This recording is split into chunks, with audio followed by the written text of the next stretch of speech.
అందరికీ నమస్కారం. మనందరికీ తెలుసు, ప్రపంచవ్యాప్తంగా జనాభా వయసు పెరుగుతోంది. చాలామంది దీన్ని ఒక సవాల్గా చూస్తారు. కానీ దీని వెనుక ఒక పెద్ద ఆర్థిక విప్లవం దాగి ఉంది. దాని గురించే ఈరోజు మనం మాట్లాడుకోబోతున్నాం. అదే సిల్వర్ ఎకానమీ. వృద్ధాప్యం ఈ మాట వినగానే మనకేం గుర్తొస్తుంది? బహుశా ఆరోగ్య సమస్యలు, పెన్షన్ల భారం ఇలాంటివే కదా. కానీ ఒక్క క్షణం ఆలోచించండి. ఈ ఆలోచనని పూర్తిగా తలక్రిందులు చేస్తే, అంటే వయసు పెరగడమనేది ఒక సమస్య కాదు, అదొక పెద్ద ఆర్థిక అవకాశంగా మారితే ఎలా ఉంటుంది? సరే, మొదటి భాగం చూద్దాం. వృద్ధాప్యం కోసం ఆర్థిక వ్యవస్థ. అసలీ సిల్వర్ ఎకానమీ అంటే ఏంటి? దాని స్కోప్ ఎంత పెద్దదో ఇప్పుడు తెలుసుకుందాం.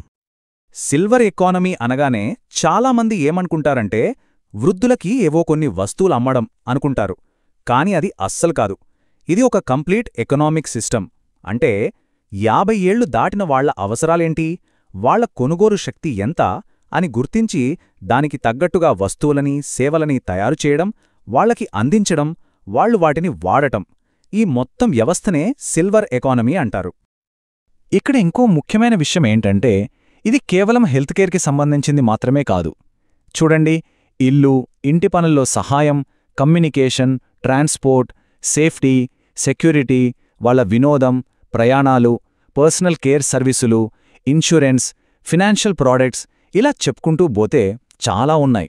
అంటే ఆలోచించండి, దాదాపు ప్రతి ఇండస్ట్రీకి ఈ సిల్వర్ ఎకానమీలో ఒక అవకాశముందన్నమాట. ఇదేదో చిన్న మార్కెట్ కాదు, ఒక పెద్ద ఎకోసిస్టమ్ లాంటిది. మరి ఈ ఎకానమీకి అసలైన ఇంజిన్ ఏంటి? అదే జెరో టెక్నాలజీ. పేరు కొంచెం కొత్తగా అనిపించొచ్చు, కానీ కాన్సెప్ట్ చాలా సింపుల్. వృద్ధుల జీవితాన్ని సులభతరం చేసే టెక్నాలజీ అనమాట. వాళ్ళ ఆరోగ్యం, ఇంట్లు, వాళ్ళ సామాజిక అవసరాలు వీటన్నింటికీ టెక్నాలజీని వాడటం. ఫర్ ఎగ్జాంపుల్, ఇంట్లో ఉండే స్మార్ట్ డివైజ్ల దగ్గర నుంచి డాక్టర్తో మాట్లాడటానికి వాడే టెలిహెల్త్ యాప్స్ వరకు అన్నీ ఈ జెరో టెక్నాలజీ కిందకే వస్తాయి. అయితే ఈ ఐడియా ఏమీ కొత్తది కాదు.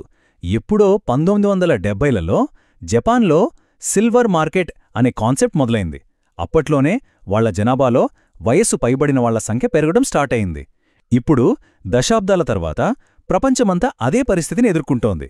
అందుకే ఈ ఐడియా ఇప్పుడు ఒక గ్లోబల్ ఎకనామిక్ ఫోర్స్గా తయారైంది. ముఖ్యంగా మన భారతదేశం లాంటి దేశాలకి ఇది భవిష్యత్తులో చాలా కీలకమైన ఆర్థిక వ్యూహం కాబోతోంది. సరే, ఇప్పుడు మన దేశం విషయానికొద్దాం. రెండవ భాగం, ఇండియా సిల్వర్ ఆపర్చునిటీ. ఈ గ్లోబల్ ట్రెండ్ మన ఇండియాలో ఎంత పెద్ద మార్కెట్ని సృష్టిస్తోందో కొన్ని నంబర్స్ చూస్తే మనకే అర్థమవుతుంది. ఈ నంబర్ చూడండి, 19%. 2050 నాటికి, అంటే ఇంకో 25 ఏళ్లలో మన దేశ జనాభాలో ప్రతి 5గురిలో ఒకరు 60 ఏళ్లు దాటిన వాళ్లే ఉంటారు. ఇది జస్ట్ ఒక డెమోగ్రఫిక్ చేంజ్ కాదు. ఆలోచించండి, కోట్లాది మందితో ఒక సరికొత్త పవర్ఫుల్ కన్జ్యూమర్ బేస్ తయారవుతుందన్నమాట. మరి ఆ కన్జ్యూమర్ బేస్ యొక్క ఆర్థిక శక్తి ఎంతో తెలుసా? ప్రస్తుతం మన దేశంలో సిల్వర్ ఎకానమీ మార్కెట్ విలువ సుమారుగా 73,000 కోట్ల రూపాయలు. ఇది ఇప్పటికే చాలా ఇండస్ట్రీస్ కంటే పెద్దది. ఇక ముందు ముందు జనాభా వయసు పెరిగే కొద్దీ ఈ నంబర్ ఎంత వేగంగా పెరుగుతుందో మనం ఊహించుకోవచ్చు. సరే, ఇంత పెద్ద మార్కెట్లో డబ్బు ఎక్కడ ఖర్చు పెడుతున్నారు? ఈ చార్ట్ చూస్తే మనకొక క్లారిటీ వస్తుంది. వాళ్ల మొత్తం ఖర్చులో దాదాపు 3వ వంతు, అంటే 33% హెల్త్ కేర్కే వెళ్తోంది. ఇది సహజమే కదా. కానీ ఇది ఏం చూపిస్తోందంటే, హెల్త్, వెల్నెస్, అసిస్టెడ్ కేర్ లాంటి రంగాల్లో కొత్త స్టార్టప్లకి, కంపెనీలకి ఎంత పెద్ద అవకాశముందో మనకు స్పష్టంగా అర్థమవుతోంది. ఇప్పుడు మూడో భాగానికి వద్దాం, మార్కెట్ను కిక్ స్టార్ట్ చేయడం. ఇంత పెద్ద ఆపర్చునిటీని మన గవర్నమెంట్ కూడా గుర్తించింది. దీన్ని ఒక ఆర్గనైజ్డ్ మార్కెట్గా మార్చడానికి కొన్ని ముఖ్యమైన స్టెప్స్ కూడా తీసుకుంటోంది. ప్రభుత్వం ముఖ్యంగా 2 పోర్టల్స్ను లాంచ్ చేసింది. ఒకటి సేజ్ పోర్టల్. ఇది ఒక వన్ స్టాప్ మార్కెట్ ప్లేస్ లాంటిది. పెద్దవాళ్ల కోసం నమ్మకమైన స్టార్టప్లు అందించే ప్రోడక్ట్స్, సర్వీసెస్ అన్నీ ఇక్కడ దొరుకుతాయి. ఇక రెండోది సాక్రెడ్ పోర్టల్. ఇది చాలా ఇంట్రెస్టింగ్. ఇది పెద్దవాళ్లని కేవలం కన్జ్యూమర్స్గా చూడదు, వాళ్ల అనుభవాన్ని వాడుకోవాలి అనుకుంటుంది. అందుకే వాళ్లకి ప్రైవేట్ సెక్టార్లో మళ్లీ ఉద్యోగాలు వెతుక్కోవడానికి ఈ ప్లాట్ఫామ్ హెల్ప్ చేస్తుంది. ఇక చివరి భాగం, ఫ్యూచర్ అండ్ ఫైనల్ థాట్స్. ఇప్పటిదాకా మనం అవకాశాల గురించే మాట్లాడుకున్నాం కదా. మరి ఈ దారిలో ఉన్న ఛాలెంజెస్ ఏంటి? దీని అల్టిమేట్ గోల్ ఏంటి? భవిష్యత్తులో అవకాశాలకైతే కొదవే లేదు. హెల్త్ టెక్నాలజీలో కొత్త ఇన్నోవేషన్స్ తీసుకురావచ్చు. పెద్దవాళ్లకి అనుకూలంగా ఉండే ఇల్లు కట్టొచ్చు. వాళ్ల అవసరాలకు తగ్గట్టుగా కొత్త ప్రొడక్ట్స్ తయారు చేయొచ్చు. ఇంకా ముఖ్యంగా కేర్ సర్వీసెస్ని అందరికీ అందుబాటులోకి తీసుకురావచ్చు. ఇలా చెప్పుకుంటూ పోతే ఇన్నోవేషన్కి స్కైజ్ ద లిమిట్.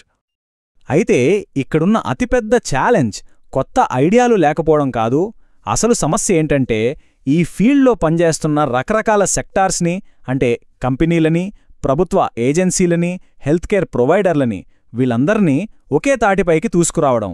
ఈ కోఆర్డినేషనే ఈ ఎకానమీ సక్సెస్కి చాలా ముఖ్యం. ఇదంతా మనల్ని ఒక చివరి పెద్ద ప్రశ్న దగ్గరకు తీసుకొస్తోంది. సిల్వర్ ఎకానమీ అనేది కేవలం ఒక తరం కోసం మాత్రమే కాదు, ఇదొక గొప్ప ప్రారంభం.